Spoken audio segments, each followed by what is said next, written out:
C'est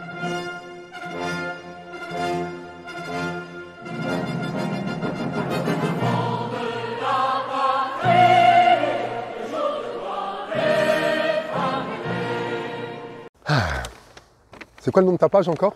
Le revers de la médaille. Le revers de la médaille. Bonjour, deuxième épisode du revers de la médaille. J'ai l'honneur d'accueillir Aurélien Duarte. Aurélien, on va faire très simple, Ouais. hein, pas de fausse modestie. Je te laisse te présenter et surtout ton palmarès. Ok, bonjour à tous et bonjour Ghislain et un grand merci pour ce moment. J'ai vu l'interview d'Enoch et ça m'a fait tellement chaud au cœur, cette profondeur des questions et de montrer autre chose des champions. Franchement, merci à toi. Vous allez vous régaler, restez. Aujourd'hui, 7 fois champion du monde en kickboxing, boxe thaïlandaise et karaté Shidokan, une forme de karaté moderne sur ring avec des règles qui évoluent et notamment du sol. 4 titres de champion de France, 3 titres de champion d'Europe, 125 combats je crois, il y a 13 défaites, un match nul, donc beaucoup de victoires et les 60 ou 70 premières avant la limite, ce qui avait marqué un peu mon époque en 1991 et ma première défaite c'était 96 je crois, pendant 4 ou 5 ans j'étais invaincu tout au début. Donc voilà le palmarès sportif principalement. Voilà, qui pose le respect quand même. Merci, il faut le ouais. dire, qui pose le respect. D'accord, alors bon, la question un peu que les gens se posent, en tout cas moi je me la pose souvent parce que j'ai la chance d'avoir beaucoup de champions du monde dans mes amis, c'est est-ce qu'il y a une culture sportive familiale ou alors tu as été le précurseur quoi? Merci. Alors oui, il y avait une culture familiale et je ne le savais pas. Ah bon? C'est-à-dire que voilà, j'ai grandi à Dakar jusqu'à 3 ans avec mon père Pedro Duarte qui a fait 28 enfants. Donc tu vois, quand ma mère était enceinte, il y avait 4 femmes enceintes du même bonhomme dans le pâté de maison. Donc c'était plus un géniteur qu'un père. C'est donc le grand-père de Stomy Bugsy. Et j'ai appris par exemple que Stomy était mon neveu, j'avais 21 ans quoi. Je ne connaissais pas tous ses enfants. Et donc je ne connaissais pas trop ce père. Et donc j'ai appris bien plus tard, quand moi j'ai commencé le kickboxing en 91. Je suis retourné voir mon père en 98. Et c'est là que j'ai appris que lui avait fait de la boxe anglaise, qui montait à cheval et qu'à l'époque il était marin. Et donc sur les bateaux, aux escales, il s'entraînait sur le bateau, il arrivait aux escales, il combattait et pour 50 $, voilà, ça lui payait sa soirée, sa semaine. Et je ne le savais pas, quoi, je l'ai appris vraiment plus tard. Et donc autour de moi, une maman, une sœur qui avait fait un peu de handball, tout ça, mais pas trop la culture sportive. Et puis quand je vois mes photos d'enfance, tu sais, papa pas là, 14 déménagements, t'as pas envie de faire du sport, quoi. Tu as envie de te faire discret, de te mettre dans un coin. Et ceux qui font du sport, on les voit, on les regarde. Moi, je crois que je voulais pas trop qu'on me voit, quoi. Et c'est marrant, alors justement, depuis que je t'entends parler, je cherche le terme, et évidemment, j'arrive pas à le trouver, mais ça se trouve que tu vas me le donner. Avec plaisir. Mais on parle souvent d'héritage, en fait, inconscient. C'est ça. Que nos aïeux, en fait, ont une influence sur nos vies. Tout à fait. Et voilà, et donc toi, tu étais dans cette ignorance, mais peut-être que corporellement, non, en fait. Voilà. Il y avait une trace Il y avait une trace, passé, il y avait une trace, bien sûr. Par exemple, pour cet exemple fréquent, une famille qui a connu des bombardements à la guerre, il peut y avoir des cauchemars sur 4 générations. Aujourd'hui, dans mes coachings, j'accompagne des gens qui font des cauchemars de bombardements qu'ils n'ont pas vécu. Donc on se transmet non seulement l'histoire familiale, l'héritage psychique, l'héritage dans nos habitudes, dans nos coutumes, dans notre manière de manger, et tu as peut-être le nez de ton arrière-grand-père. Et tu le sais même pas. Et tu l'as jamais vu, ce mec. Tout à fait, Et tu as son pif au milieu du visage, quoi. Et on peut prendre des tares, on peut prendre des choses comme ça, et aussi des qualités, ouais. C'est... voilà, en fait, je fais juste une petite parenthèse, prie. mais moi c'est vraiment pour ça que j'ai décidé de faire cette émission-là, quoi. Ouais. Pour m'enrichir personnellement et pour essayer d'enrichir les autres, quoi. Ouais, merci, c'est tout à ton honneur. C'est vraiment, waouh, c'est top. Merci. Ok, donc du coup, première tentative sportive, est-ce que ça a été dans ta discipline phare d'entrée de jeu ou alors tu as un peu gravité comme beaucoup de gens par plein de disciplines? Alors, pas de discipline du tout, donc en gros de 0 à 3 ans, l'enfant un peu épanoui mais dans son coin. Après j'arrive en France 3 ans à 5 ans, famille d'accueil 2 ans. Donc je manque de rien, mais pareil, je ne m'épanouis pas, je ne fais pas de sport, tu vois, je fais sport à l'école seulement, pas d'activité. Après, je retrouve ma mère et j'arrive en cité vers 7 ans par là. Et là, je crois qu'on veut m'inscrire au judo à Voipy, mais je suis encore cet enfant un peu fragile et il y a tellement de bruit, j'ai peur, j'y vais pas. Ensuite, j'arrive, je crois, première expérience sportive, comme tout le monde à la cité, je joue au foot, à la chasse à l'homme, toujours le dernier. Nul, le plus petit de la classe en 3e. Le plus petit? Le plus petit de la classe jusqu'en 3e. Tu peux nous rappeler ta taille actuelle? Là, 1m89 quand il y a du vent. Et donc en 6e, comparé avec vos mômes, 1m33 en 6e, en ayant redoublé mon CM2, redoublé ma 3e, et c'est l'année de ma seconde que j'ai redoublé aussi, où je prends 17 cm. L'année où je commence le basket, je prends 17 cm. Comment je passe de ce corps fragile, 14 plâtres avant l'âge de 14 ans, 14 déménagements, un regard fragile, un enfant interdit de sport, souffle au cœur. Et comment justement, avec l'arrivée du sport, l'arrivée des modèles, la quête de l'amour, l'envie de vivre, d'exister, je transforme la manière de penser que j'ai, je transforme le regard sur moi et je vais transpirer, quoi. Et on est tous passés par là, peut-être moi de manière intense, parce que pendant 2 ans, j'ai vécu des choses intenses sans être misérabiliste. Tu sais, quand tu as papa et maman qui ne sont pas là, ça fait un gros vide, quoi. Donc, arrivée découverte, je crois, du premier sport, le foot au quartier avec les copains, nul au foot avec mes pieds, donc j'étais toujours au goal. Et j'ai commencé à avoir une importance. Le goal, tu es là 1 seconde, donc tu as une importance. Et quitte à prendre le ballon avec les mains, après je t'ai joué au basket, mais c'était bien plus tard. Donc, première expérience que j'oublie tout le temps, en 6e, Aïkido. À l'ASU, le mercredi, avec le prof d'anglais, Mr. C, Monsieur Chameau, qui était prof d'aïkido, et que le mercredi, nous faisait initiation. Et je me souviens, le premier truc que j'ai appris, c'est pas à mettre des coups, c'est à chuter, c'est à contre-saisir une prise, à m'esquiver. 1 an, le mercredi, comme ça. Et puis ensuite, qu'est-ce qui s'est passé? Après, je fais plus rien, et arrivé en 5e à Villejuif, là, arrive en 5e, 13 ans, avec tout le retard que j'avais. Je voulais faire de la batterie, parce que le médecin ne voulait pas que je fasse de sport. J'ai le corps trop fragile, j'avais eu déjà une dizaine de plâtres. Et donc là, je vais au conservatoire et il me parle, 1 an de solfège, mais attends, je ne vais pas toucher l'instrument, je ne vais pas faire comme l'autre du Muppet Show là. Donc je pars la tête bêche et je crois que le même jour sur le chemin, je rencontre un pote de mon quartier qui est rentré du karaté. Il me dit ouais, bah ouais, je suis guéri, truc. Et je le regarde et je dis c'est ça que je veux faire. Et donc à 13 ans, karaté, tennis de table, les 2 premiers sports que je fais, très longue histoire, le médecin qui ne veut pas, je vole le certificat médical, et je vais au karaté, au Minaoki qui est encore à Villejuif, ne voulait pas, la salle était pleine et je pleure, je le supplie, je fais mon scandale. Tu sais, je sortais de mon carcan d'enfant soumis, je ferais ce qu'on me dit. Là, c'était non, c'est bon, j'ose. Ouais. Et donc karaté, tennis de table, très asiatique, quoi. Répétition, concentration, posture, régularité, discipline. Et waouh, ça marche, quoi. 1 heure de tsuki, tu sais pas ce que c'est, tu fais 1 heure le truc, au bout d'1 heure, c'est à toi, tu sais le faire. Pour quelqu'un qui était nul, moi je savais vivre, je savais consommer, je savais exister, je savais pas améliorer, je savais pas développer, je savais pas investir, je savais pas voir grand. Donc le moindre truc que je réussissais, la sensation de réussite, tu vois. Et là j'ai dit, mais c'est une drogue de fou ça. Dès que tu apprends un truc, tu kiffes, quoi. Et le grand secret, c'est que quand je me faisais taper par tout le monde au ping-pong à la cité, parce que le karaté, tu peux pas le montrer. Il me fallait un truc qu'on puisse montrer au camping, ping-pong. Quand tu commences à apprendre les couper, les lifter, tout. J'arrive à la cité, j'éclate tout le monde. Donc je prends un peu cette... Et puis il y a un truc en moi qui fait... Putain, mais c'est naze, quoi. Apprends-leur le couper. Et là, il y en a un qui me dit, viens voir, viens voir. T'as vu quand je fais ça, quand je coupe, je joue pas à plat. Tu vas la mettre dans le filet, coupe aussi. Et immédiatement, le partage. La grande particularité des gens qui ont manqué un peu, tu vois. Dès qu'on a, on kiffe un peu. L'envie d'offrir. L'envie de faire tourner, de faire circuler, d'offrir. On dit, tu sais, la transmission. Ah putain, c'est complexe, tout ça. Le partage. Tu sais, il y a un gâteau, je ne vais pas te transmettre une part de gâteau. Tiens, prends un bout, tu vois, on partage, quoi. Donc, ouais, vraiment ça, cette idée. Et là, ouais, bon, tennis de table nul, karaté nul, jusqu'à la ceinture marron. Pas de compète, mais bon, karaté, grand écart, tennis de table, vitesse, jeu de jambes. Puis il se passe un truc, quoi, tu vois, tu côtoies les bons, tu as de la discipline.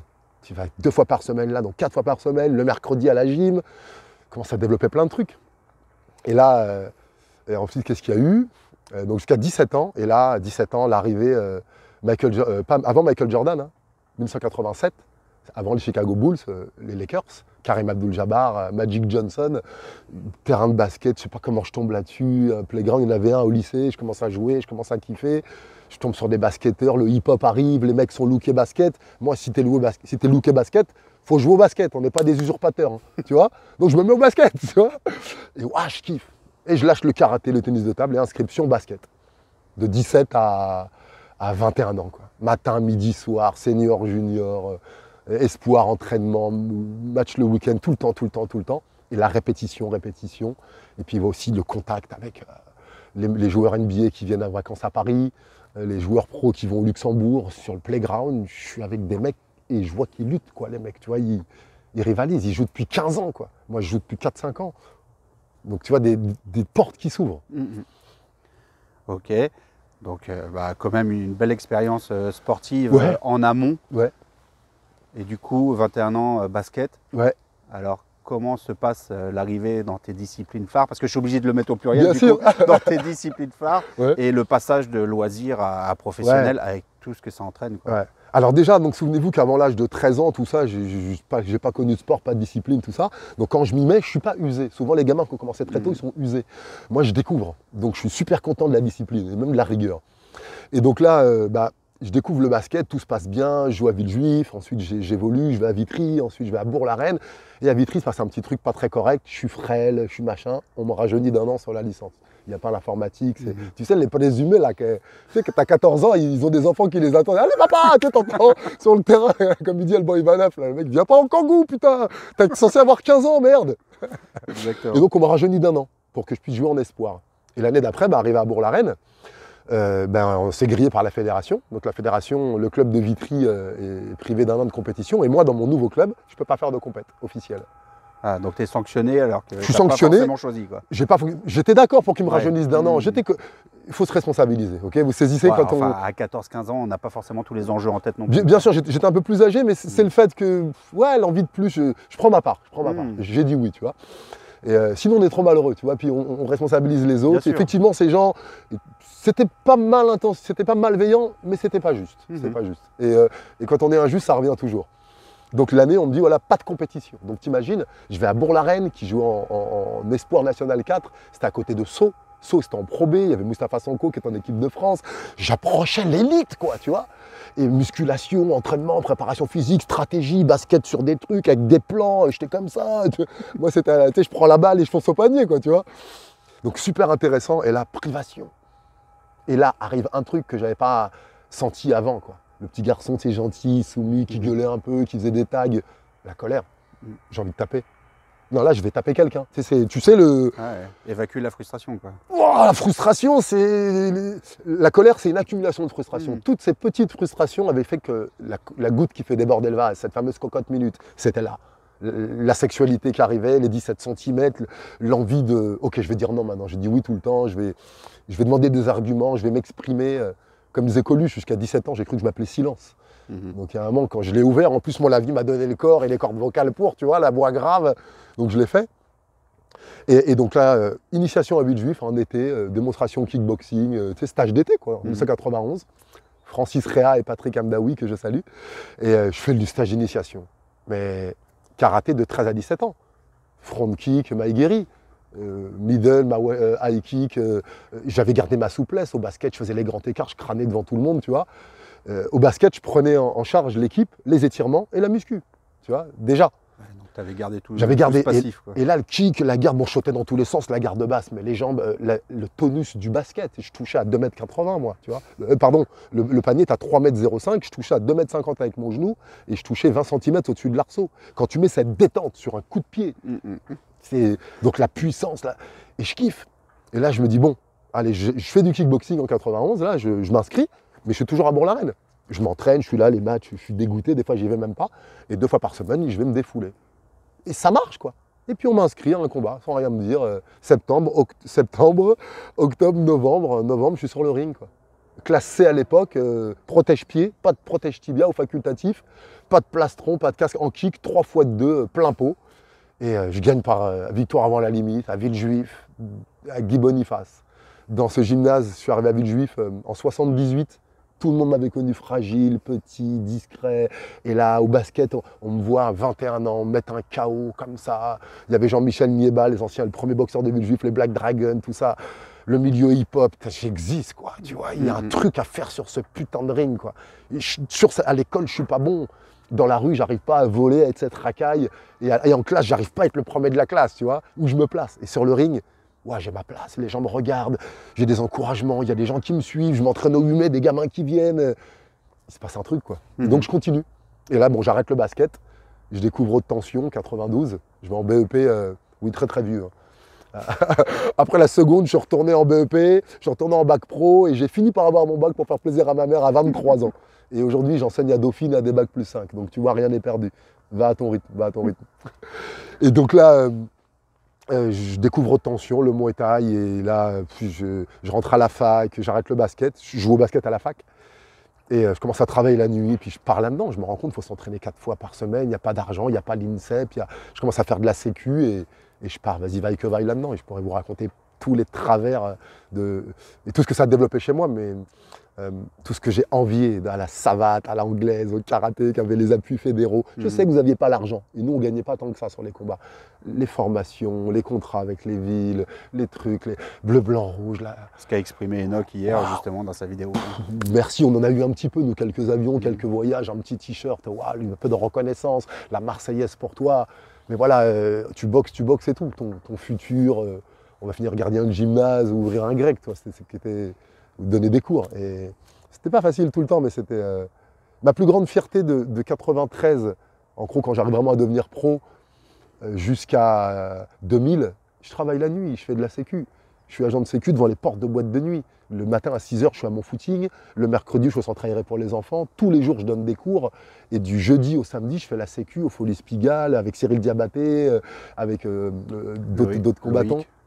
Loïc Porra, plein de mecs d'autres tensions. On a différents endroits. Et je me lève et je fractionnais. Et pas de repos, pas de massage, pas de kiné. La diététique, je la fais moi-même. Avec toute mon équipe, tu vois, mais très à la dure. Et c'est ma plus grande fierté, quoi. Tous les soirs, j'enseigne et tous les jours, je suis au turban d'une manière ou d'une autre. L'humilité, quoi.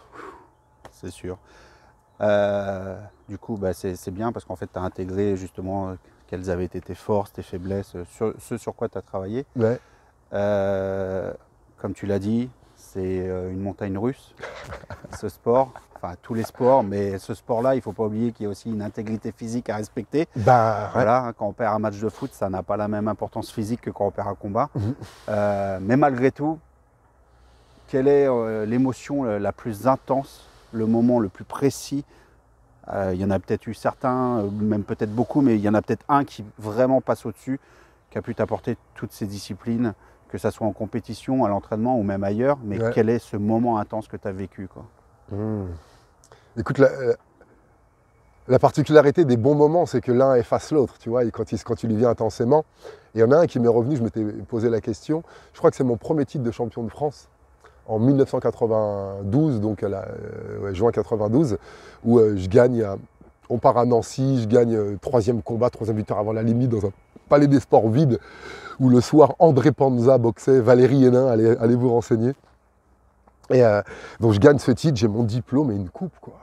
Je rentre dans la voiture avec mon entraîneur, on fait l'aller-retour, tu vois, on part à Nancy, je boxe, on monte dans la voiture, on part. Il n'y a pas de conditions. Voilà, avec mon t-shirt Malcolm X, et j'arrive à la cité devant la COP, et j'ai mon titre de champion de France, j'ai envie de pleurer là. J'ai mon titre de champion de France, j'ai ma coupe, et je cherche mes potes. Ça y est, il y a moi, il y a un gars de la cité, il y a un gars de notre couleur. Je sais que ça fait cliché tout ça. Hein. Non. Il y a un gars, et on a réussi, quoi. Grâce à vous, grâce à tout le monde. Et je les cherche et on est là. Il y en a un qui va chercher une bouteille de champagne, on la boit dans la coupe et on se fait des câlins. Et voilà, on fait ça comme on peut. Et c'était super riche, quoi, d'aller apporter dans ce béton, dans ces tours où il y a de l'amour, il y a toutes ces trucs-là, mais une réussite, une valorisation autre que passer dans le Parisien, autre que. Il y avait un modèle différent, il y avait autre que les chômeurs ou tous ces bons modèles qu'on ne voyait pas. On nous parlait toujours des mêmes, les toxicos. J'en ai marre, moi, tu vois, de voir à 20h ces cas isolés. Et ouais, il y avait une vraie fierté, tu vois. On oublie les forces vives des quartiers. Hein. On se focalise sur justement les 1 ou 2% qui sont dans la dérive. Oui, mais les 98% qui sont des forces vives et qui essayent de positiver, on les oublie. Ouais. Donc c'était très émouvant ce moment. Ouais. J'imagine. Alors justement, là je vois que l'émotion elle est encore palpable. Ouais, vas-y, profite. Et du coup, j'ai plus de pudeur à ce niveau, allons-y. Comment tu as fait pour redescendre? Parce que tu as été quand même un peu sur un piédestal à ce moment-là. Ouais. Après, il a fallu se remettre au travail, etc. Et comment tu as fait pour relativiser, pour toujours apprécier ce moment, mais pour revenir aussi au sens des réalités? Je crois que inconsciemment, je l'avais. On a tout ça en nous. Regarde, tout de suite, tu vas comprendre.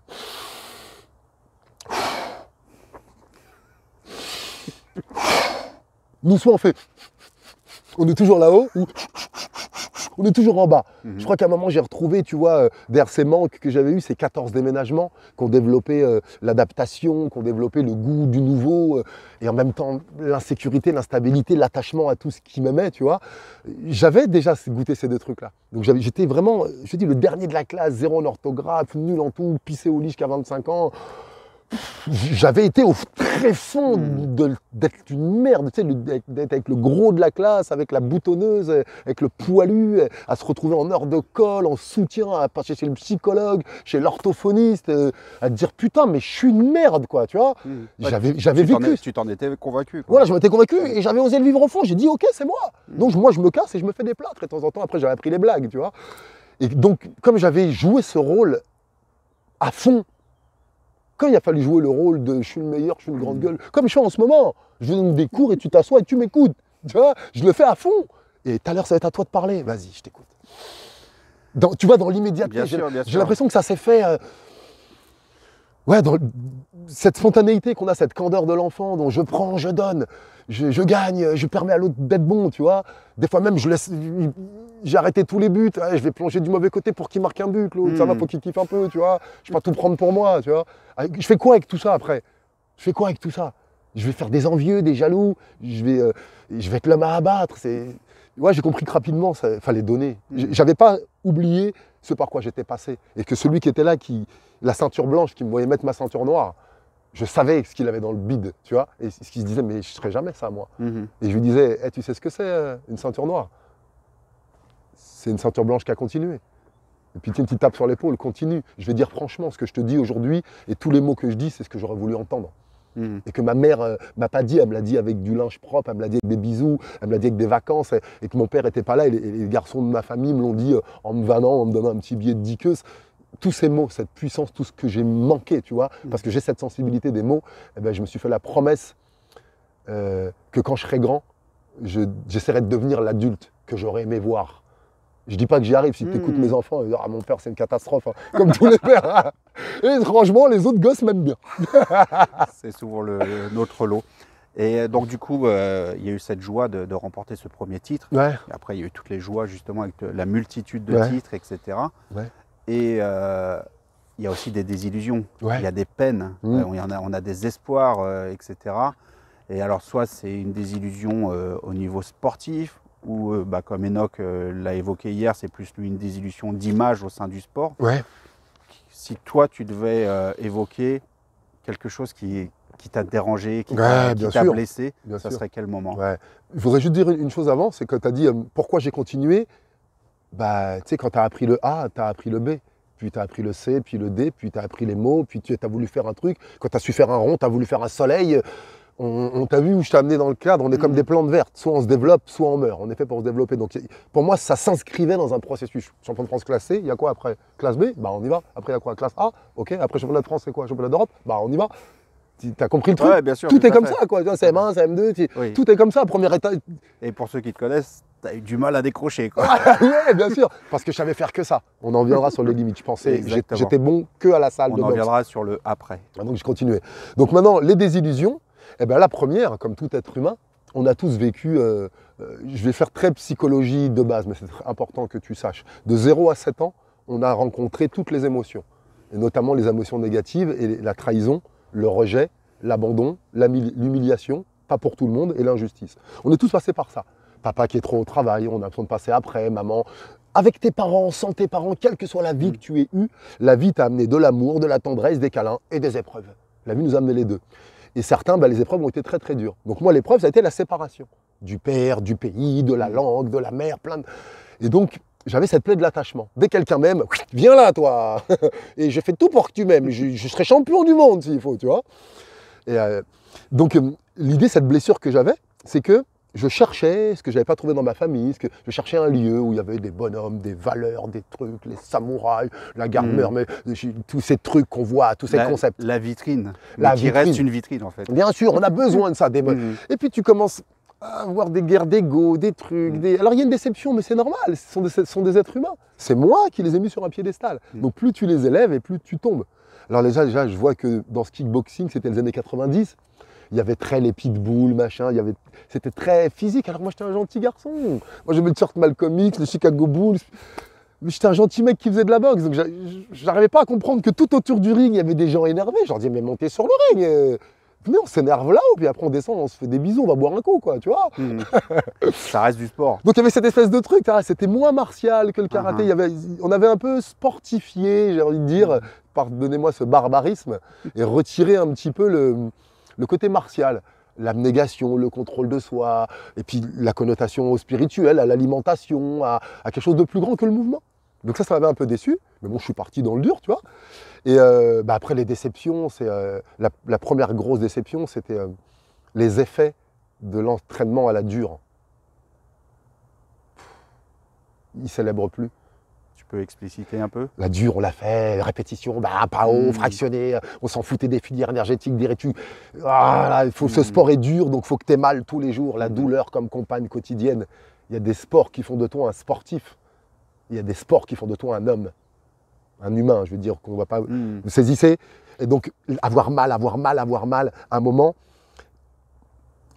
la manière dont tu fais une chose et la manière dont tu fais toutes les choses, tout devenait dur dans ma vie. Il fallait que l'amour soit dur, no pain, no gain. Il fallait qu'après l'entraînement, j'ai une grimace ou que j'ai coulé ou que j'ai mal, sinon je ne méritais pas notre pain quotidien. Il faut que tu souffres pour l'avoir. La vie, c'est pas facile. Tu vas en chier, mon garçon. Ah, ma pauvre fille, tu crois que les hommes...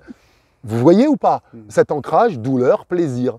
Donc ce qui fait qu'au début, cette insouciance, ces chaos, j'allais à l'entraînement mais avec joie. À un moment, c'était devenu comme l'usine. J'avais transporté le concept de l'école, de l'entreprise, à ma passion, à ce qui marchait. Je l'avais professionnalisé. Et bien sûr, on gardait la fête, tout ça. Et j'avais habitué KO premier, KO deuxième. Quand je gagnais plus par KO, c'était pas l'autre qui était résistant. C'était moi qui frappais plus. C'est moi qui en voulais plus. Tu vois, il y avait une dureté autour de moi. Cette dureté aussi que j'avais reçue, avance sans ton père, avance sans ta mère, avance, avance. Ça développe chez nous qu'on attire à nous des relations difficiles. Donc avec Jean-Marie Merchet, mon entraîneur que je bénis, qui a été un père pour moi, et on a eu des guerres d'ego à la fin, comme dans beaucoup de clubs, et je ne lui en veux pas, Jean-Marie, je t'aime. Et si tu as besoin de moi, je déboule tout de suite. On a fait la paix pendant 5 ans, je l'ai boudé comme un petit con, et lui aussi comme un grand con. On ne s'est pas parlé pendant 5 ans, en 2000 quand je l'ai quitté, de 93 à 2000, je suis resté avec lui. On a dormi ensemble, on a pleuré ensemble, on a mangé ensemble. Je crois qu'il n'y a que du sexe qu'on n'a pas fait ensemble parce que c'est pas mon genre, Jean-Marie. Il avait mis une perruque et tout, mais il ne me plaisait pas du tout. Il appréciera la dédicace. Il appréciera la dédicace. Et donc voilà, merci pour tout ce qu'il m'a apporté.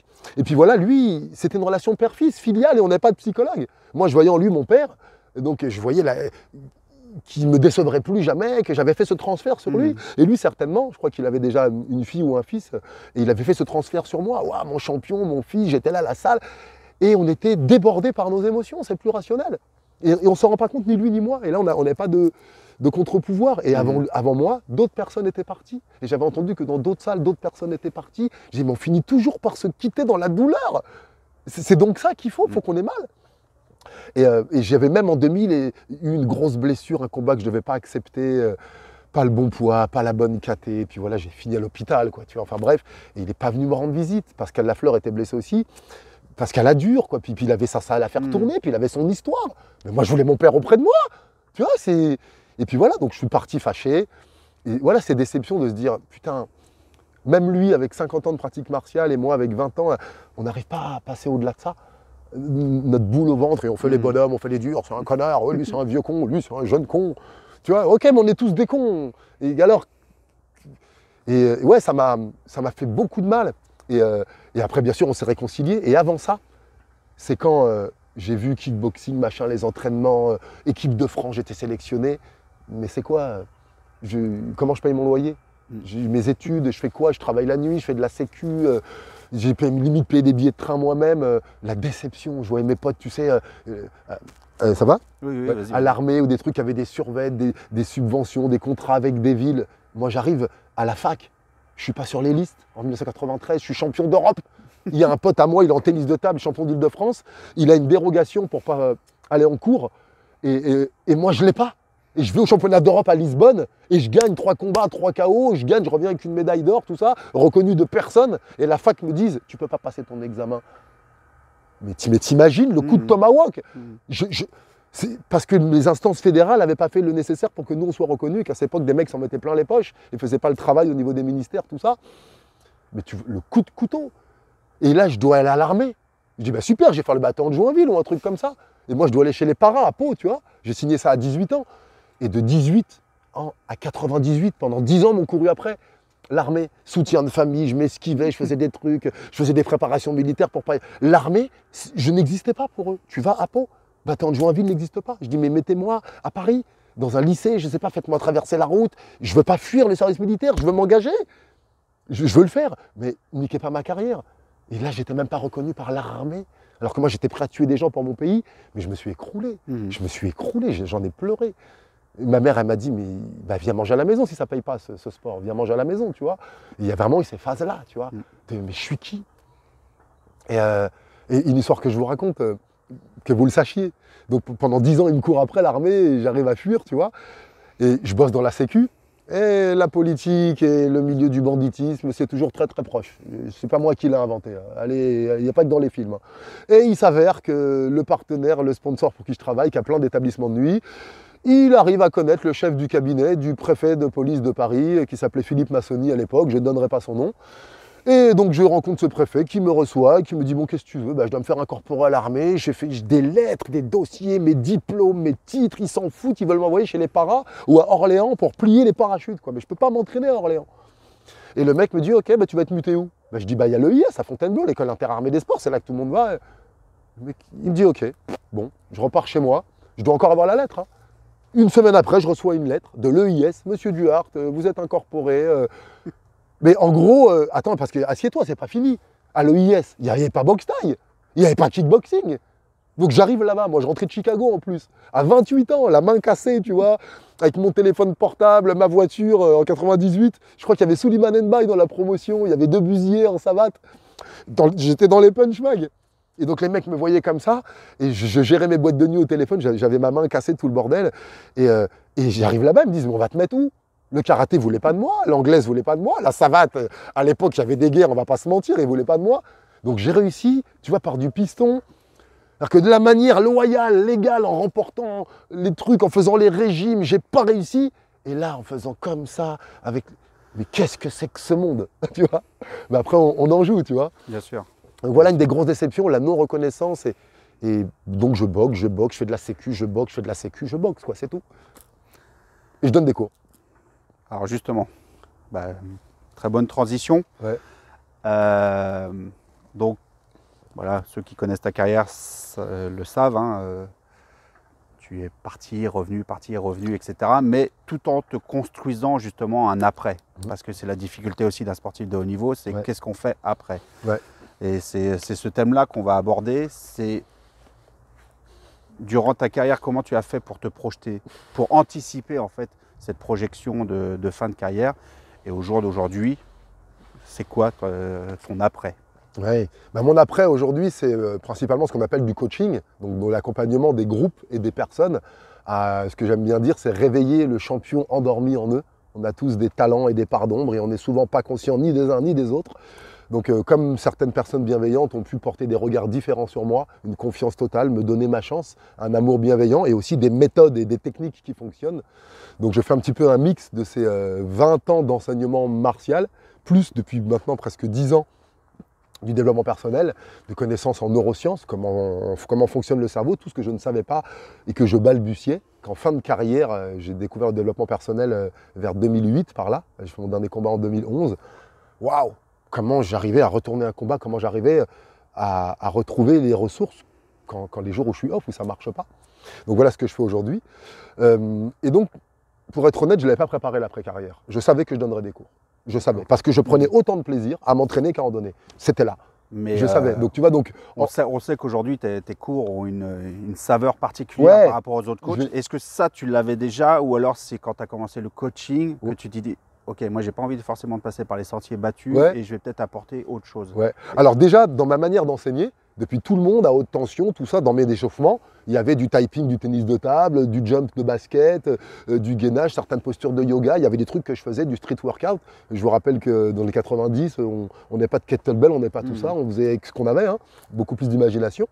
Et donc déjà, mon enseignement me ressemblait. Très basket, très dynamique, très machin, en musique, tu vois. Multidisciplinaire. Voilà, multidisciplinaire. Mais je parlais moi aussi de cette spiritualité. Ouais, ça c'est venu bien après. Bien après, La pendant, c'était déjà, j'étais drôle. À haute tension, j'étais le premier à dégonfler un pneu, à arroser avec de l'eau, à baisser un short, à éteindre la lumière. Le casse-couille de service. Le casse-couille, il n'y avait pas que moi, il n'y avait pas que moi. Je vais vous dire que j'ai des dossiers sur Diabaté, La Fleur et tous ceux qui étaient là. Il y avait une ambiance, il y avait de l'amour, on s'aimait, on se cartonnait la gueule, on était dur sur le ring, et des fois peut-être un peu trop en dehors, mais en tout cas on travaillait ensemble, on partait au ski ensemble, haute tension, on était réputé pour ça. On avait des séjours d'une semaine, on voyait plus nos colocs, nos colocs, tu vois, je sais pas comment dire, nos frères d'armes, nos frères d'âme et nos frères de larmes, que des fois nos femmes et nos gosses et nos potes. Donc il y avait vraiment cette joie. Donc c'était ça ma particularité. Mon cours, je rendais accessible un enseignement de sportif de haut niveau à monsieur, madame, tout le monde. Je ne préparais pas mes cours. Et le soir, je faisais faire à mes loisirs ce que moi j'avais fait la journée. Et ils y arrivaient. Donc je prenais des claques. Je voyais qu'ils y arrivaient. Donc il y avait ça déjà. Et il y avait ma joie. Et puis il y avait aussi vraiment cette passion, cette obstination. Que si tu es là, c'est que tu veux quelque chose. Je ne sais pas quoi.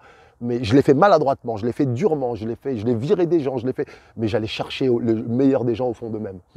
Et donc j'ai appris, au bout d'un moment, que c'était dur, que c'était fatigant quand j'étais papa, quand ça commençait à devenir dur avec ma petite fille, qui avait 8 ans, quand ça devenait très dur avec sa mère. On est resté 23 ans en couple. Tous les jours chez moi, j'entrais, c'était chien et chat. Cet amour passionnel, on se mangeait la gueule tous les jours. On s'aimait, et je t'aime Natalia, et merci pour tout ce que tu m'as apporté. Et ça a été extrêmement dur pour toi comme pour moi. Donc j'avais un modèle de difficulté relationnelle, tu vois. Et quand j'ai découvert que j'en pouvais plus, allez gueule, allez frappe, allez pas haut, attitude, allez... que du yang. Et le yin, c'était quand? C'était un peu le massage thaï, c'était quoi, la bouteille de champagne et se défoncer la gueule après, c'était tout. Mais m'asseoir, reposer, méditer, c'est quand ça? Un bon massage, une séance d'acupuncture, aller voir l'ostéo après l'entraînement, tu vois, et c'est quand ça? Donc je me suis rendu compte que ce mode d'être dur m'avait fait prendre 14 kilos. En fin de carrière, je boxais pratiquement 88, 90. Hein. Là, je suis retourné à 74, 72. Hein. J'avais une carapace de sois fort, cette armure, le daron que je voulais être de 100 kilos. C'est fort, rigide. Et c'était plus moi. Il n'y a plus le roseau vif qui partait. Il y avait l'espèce de destructeur face à Tyrone Spong, face à Kao Klai, cette droite que je n'ai pas vue. Il n'y avait plus ça. Il y avait du dur et que du dur. Et c'est dénué de célébration, de joie, de fête. Et en plus, je devenais dur avec les autres. Et en 2008, la vie m'a apporté un fils. Et j'ai dit, j'avais mis des fessées à ma fille, j'avais gueulé, j'avais puni, j'avais dit, je me couperai la main si je dois taper sur mon fils. Je me couperai la langue si je ne veux plus faire ça. Et je me rendais compte que je ne savais rien faire d'autre. Donc qu'est-ce que j'ai fait?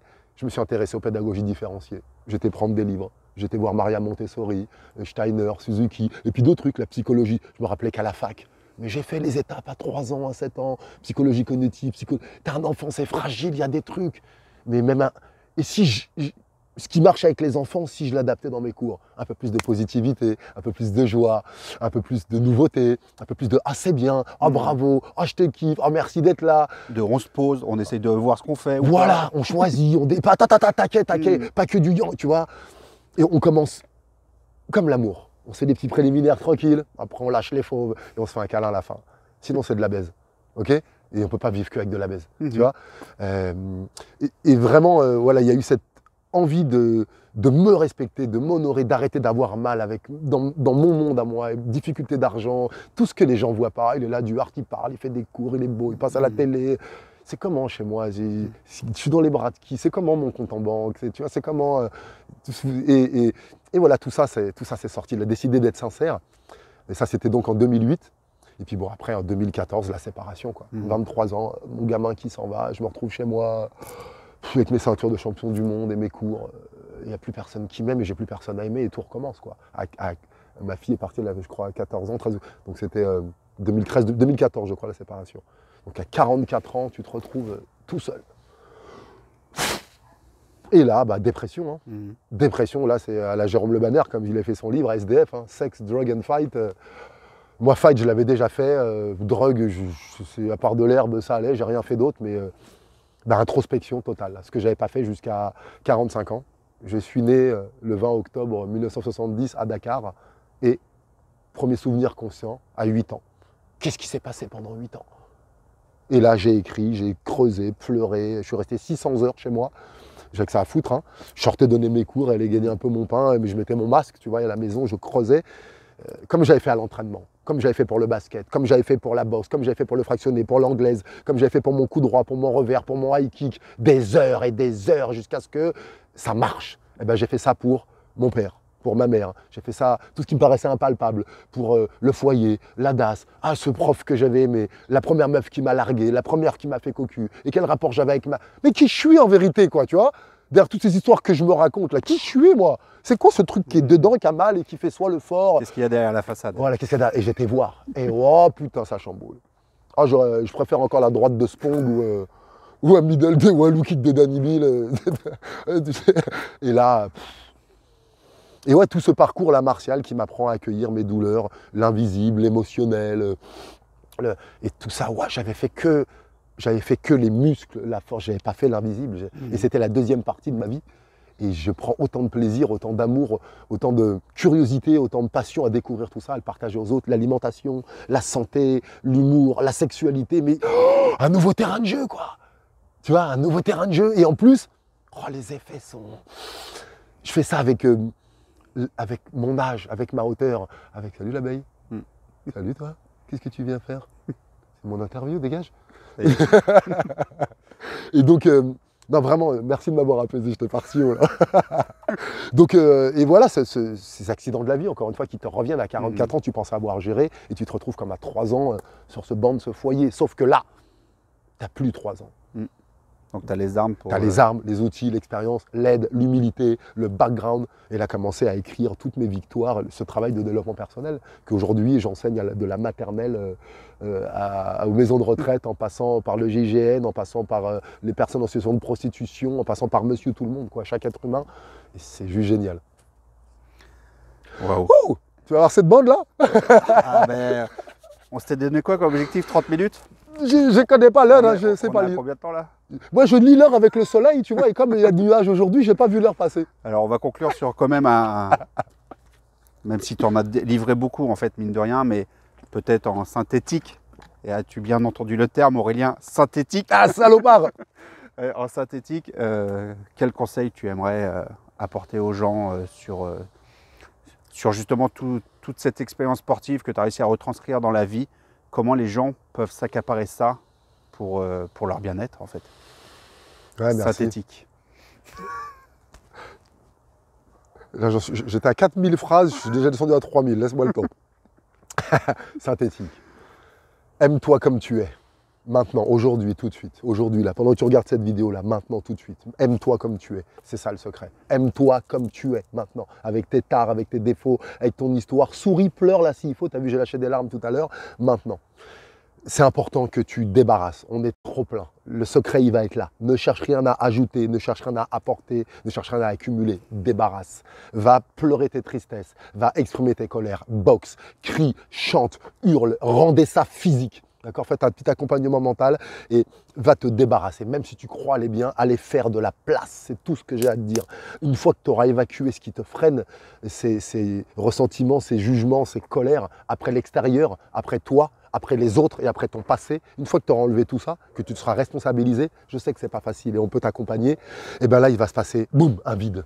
Et là, ton être va pouvoir émerger et tu vas suivre ta voie, tes directions, comme c'est depuis que le monde est monde. Waouh!